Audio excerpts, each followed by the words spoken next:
Hey guys, welcome to another episode of Toast Bites, where we take a look at some of the awesome indie games I've played that didn't get a standalone video on my channel. As always, a link to each game is in the description, and if you're on a supported device or using the YouTube app, you can check out more episodes of Toast Bites by clicking the card icon above. Let's get into it! Number 1. Proceed is hard to label without selling it short. At a glance, it's a 2D game all about side-scrolling action, but there's an appealing depth to the gameplay that makes that description fall flat. Set across a vast, procedurally generated universe, the game is both challenging and beautiful, with an emphasis on survival and exploration. You play as an artificial intelligence in search of a new home for mankind, and a lot of detail is put into that premise. You can seek out new solar systems and choose which planets to explore through the galaxy interface, which is simple to navigate. You can also customize the form your AI takes, whether it's a mech, rover, or drone, combining various equipment and upgrades that impact your stats and ultimately determine how well you'll survive.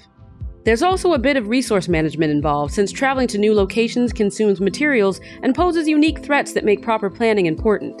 Each planet is diverse, with its own organic life forms and hostile AIs looking to cut your expedition short. That's really the heart and soul of the game, and it is combat heavy, so if you're not that great at maneuvering while battling multiple enemies at once and your aim sucks, you might want to get good. Still, you control the flow of the game, so there's a decent balance between fighting and downtime, letting you pull back from the chaos whenever you like to recoup and enjoy the view. With that, the big draw for me is the aesthetic. Strong lighting, rich color palettes, imaginative creatures that are also procedurally generated, dynamic weather, varied terrain, day-night cycles, and hand-painted environments all culminate in an experience that's visually engaging. All of that said, I do have two bones to pick with the tech demo. The first is the decision to dim the entire screen during tips and tutorials. That needs to go away. It causes an unnecessary break in the gameplay, making it feel disjointed, and I personally don't like UI behaviors that obscure the game space. The game's typography is an issue as well, leaving a lot to be desired as far as readability is concerned. A bolder font may be a good start. My second gripe is with the flight controls. Turning left and right isn't as intuitive as nosing up and down, which makes quick changes in direction feel labored. This is keeping in mind that I was using a keyboard though. Either way, the game is still in development, so a lot can change between now and full release. Overall, Proceed, which is a great name by the way, is promising, and I encourage you to visit their Kickstarter to find out more about it and support it if you can, because I think it'll be something special.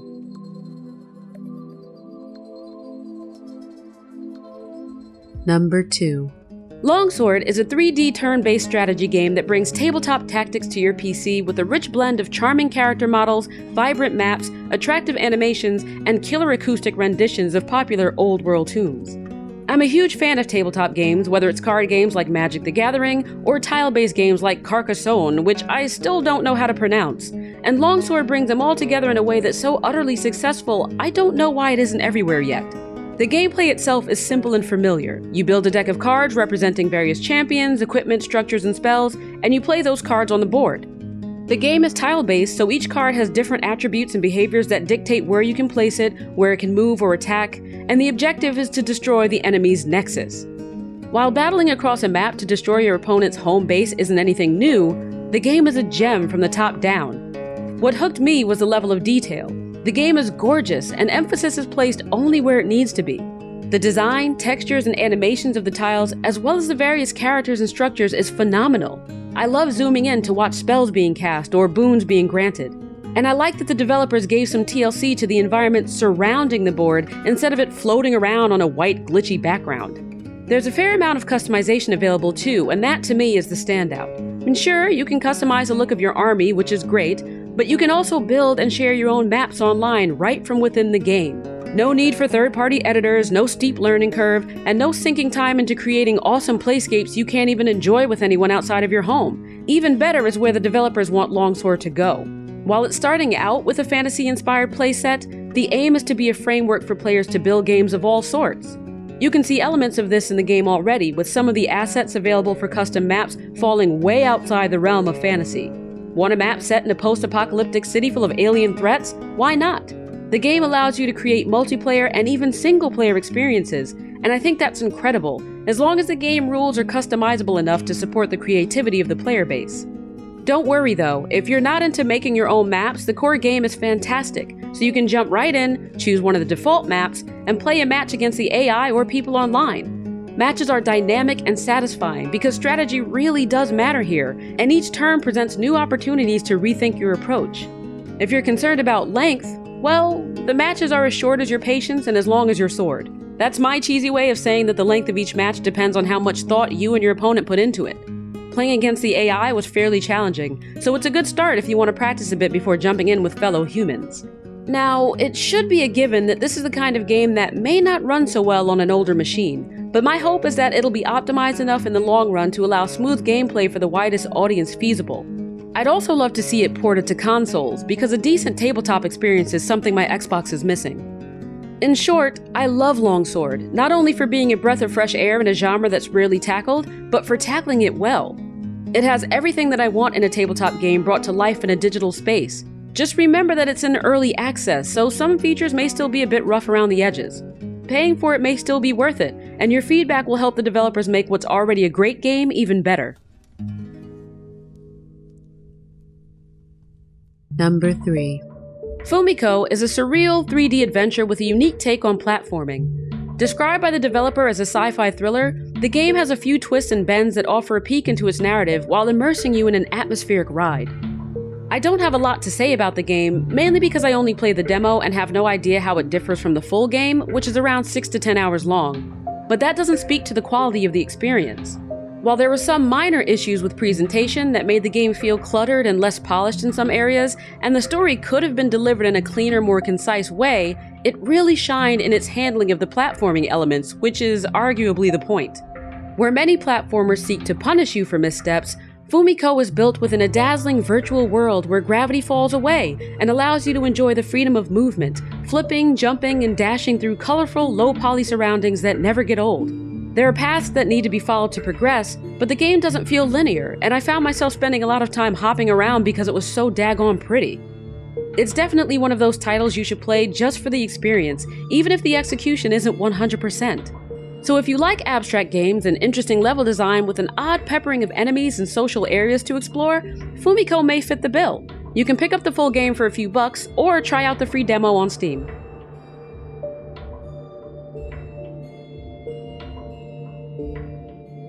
Number 4.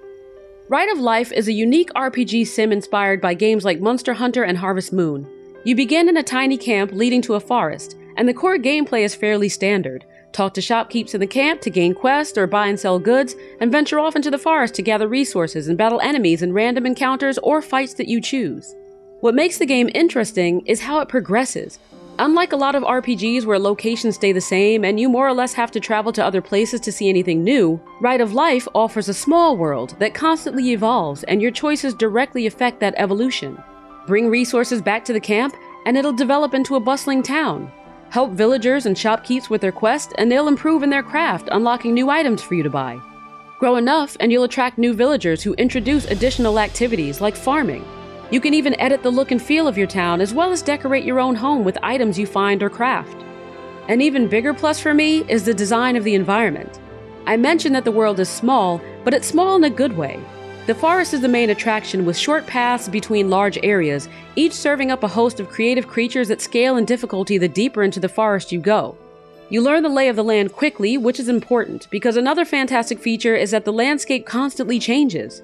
The overall size and layout of the forest stays the same, but everything within it is dynamic, so each day you wake to new resources and terrain. That means you can experience something new every time you explore the forest without the headache of getting lost. The game also features a day-night cycle, dynamic weather, and seasonal rotations, all of which affect the environment too, like ponds freezing over in the winter and luminous flora appearing at night. More importantly, it affects the resources you can gather and the enemies you fight, with some items only appearing while it's raining, some enemies being stronger in the fall than in spring, and some enemies being weaker in the morning than they are at night. All of the above comes together in a way that ensures each player will have a very personalized experience with the game depending on how they play. As for the character you control, expect familiar mechanics. A skill tree that allows you to level up different stats and gain new abilities, weapons and armor to equip, and items you can use in field or in combat, which is lightning fast and turn-based. If you're expecting an RPG with a sweeping narrative and epic exploration, Rite of Life may not be for you. While the NPCs do talk and there are quests to be had, the game isn't really story-driven. If anything, it's more of a resource grinder, albeit a satisfying one. So far, it seems the objective is to hunt creatures and grow your town, but I can't speak to the intent of the full game since it isn't out yet. What I will say is that Rite of Life is very well made, with a lot of attention to detail and an appealing art style, revealing its depth the longer you play, which is great because it's the kind of game you can sink hours into without batting an eye. Overall, if you want an RPG-inspired sim that's varied but easy to get into and progress, the demo for Rite of Life is definitely worth playing, and I imagine the full game will be worth the wait.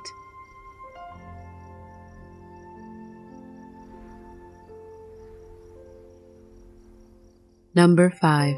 From Light is a 2D puzzle platformer that uses photography-inspired mechanics to light paint the platforms.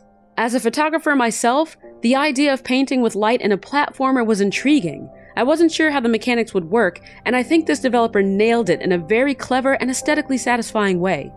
You actually take pictures of the environment, exposing the image in ways that develop streaks of light while balancing those exposures with capturing the frame on elements in motion that you need to freeze.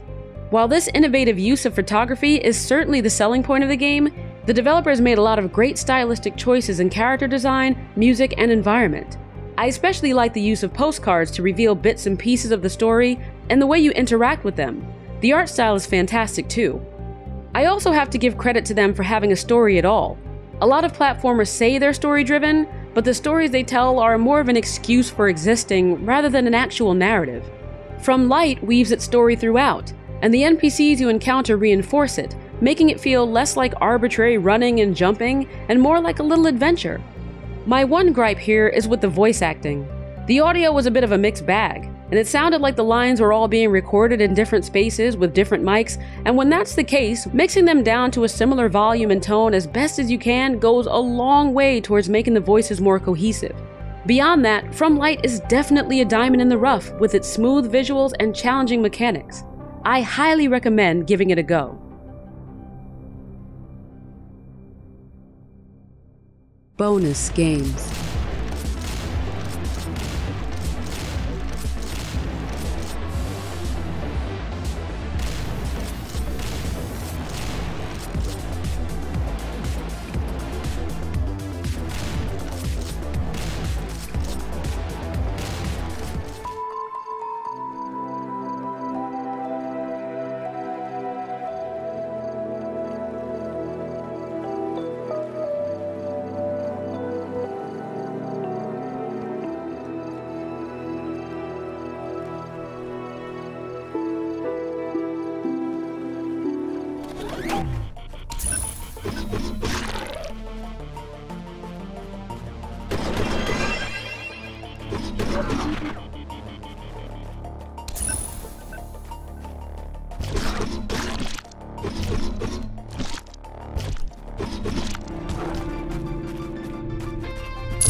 That's it for this episode of Toast Bites. If you liked these games, or hated them, let me know in the comments. And don't forget to subscribe to my channel for more videos like this. I'll be back soon with a peek at even more great games I played, but until then, see you on the plate!